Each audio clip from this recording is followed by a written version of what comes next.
The book you read once changed nothing. The lecture you watched at 2 a.m. and called life-changing. You forgot it by Thursday. You've consumed enough wisdom in the last 5 years to rebuild your entire inner world 3 times over.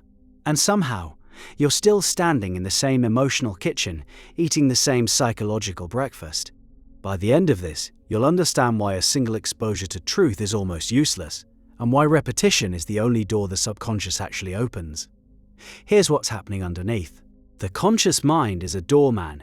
It listens to a phrase like, "I am worthy," or "my reality bends to my assumption," and it does what doormen do. It asks for ID. It compares the new statement against the existing tenets of your inner world, and those tenets, the assumptions you've been rehearsing for 30 years, outnumber the newcomer by something like 100,000 to 1. So the doorman shrugs, files the new idea in short-term memory, and goes back to his crossword. You felt moved. You felt seen. And then nothing moved. Why? Because feeling is impression's cousin, not its twin. And impression is the only currency the subconscious accepts. Neville Goddard said it bluntly. An assumption, persisted in, hardens into fact.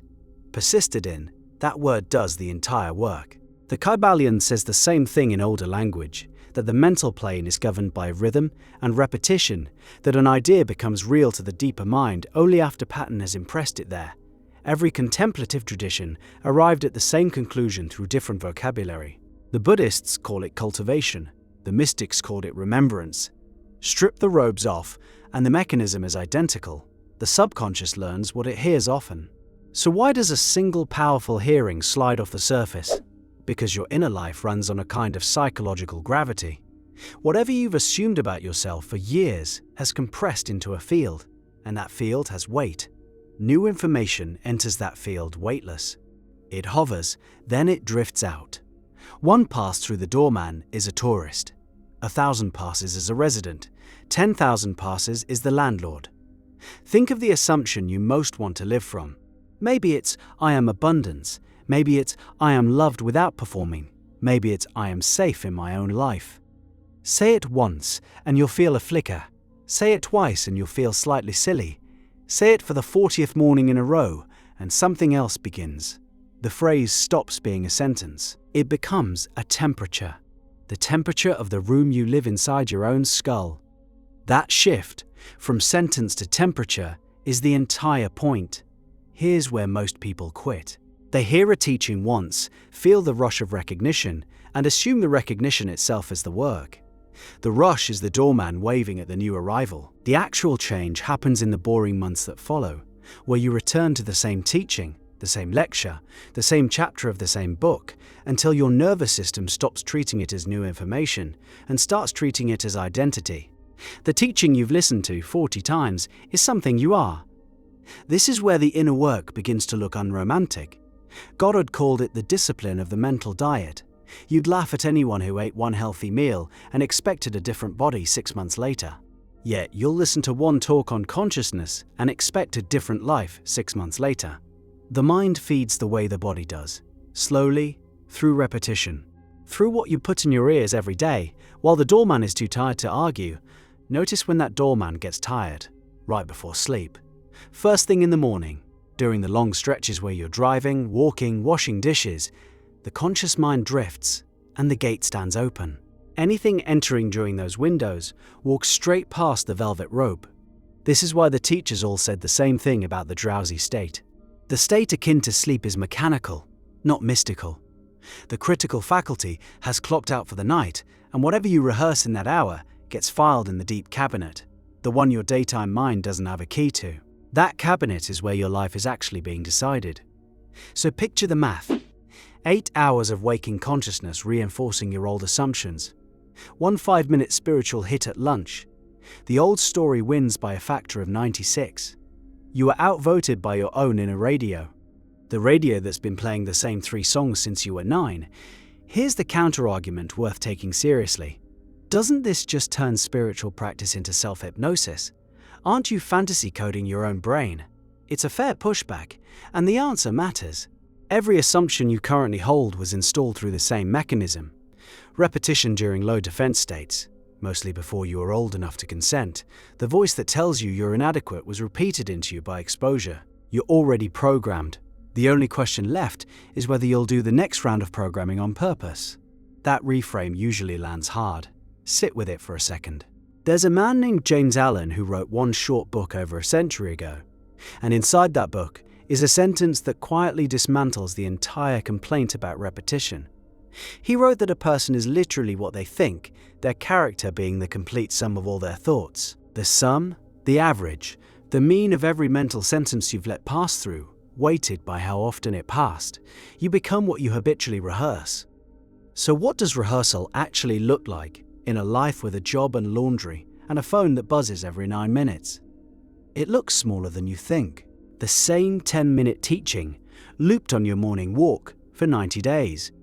The same written assumption, read silently before you close your eyes, until you can recite it without the page. The same lecture playing at low volume while you cook, because you're soaking in it.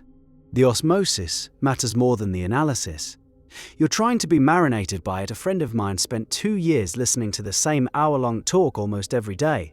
2 years, the same hour. When I asked him why, he said something I've never forgotten, that the first 100 listens taught him the words, and everything after that taught him the man underneath them.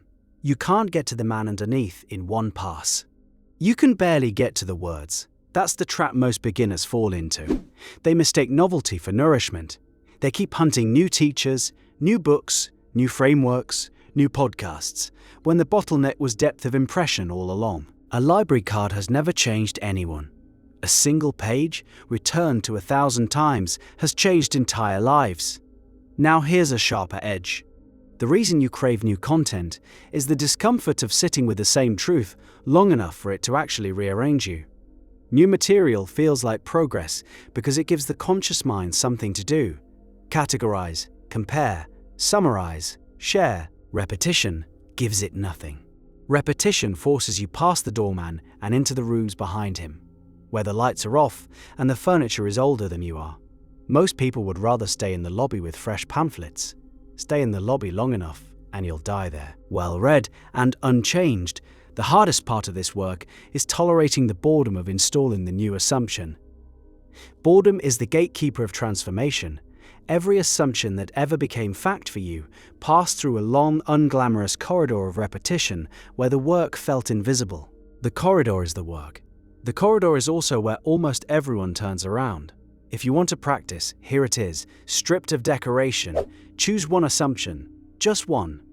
Write it in language so simple a child could repeat it. Then build a quiet architecture around it, a recording in your ears on the commute, a sentence whispered before sleep, a phrase taped where your eyes naturally fall.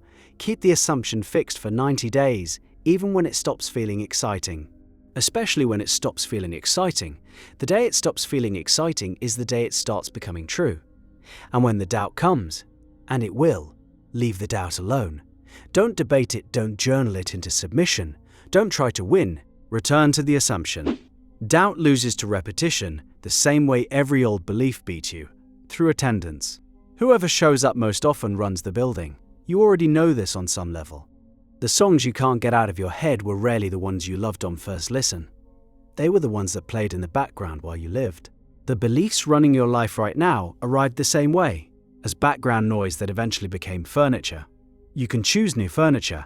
It just takes longer than a weekend. The deepest spiritual teachers were rarely the most original. They were the most repetitive. They said the same handful of things in the same handful of ways for 40 or 50 years, because they understood the mechanism.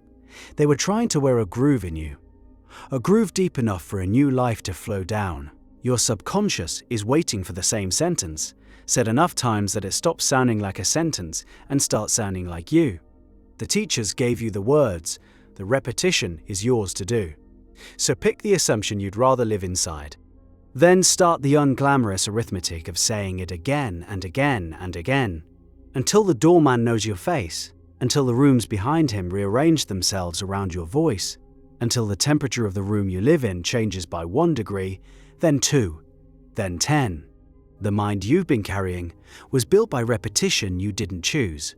The mind you'll carry next is built by repetition you do. Start the loop. The groove is already waiting for you to walk it deep enough to disappear inside.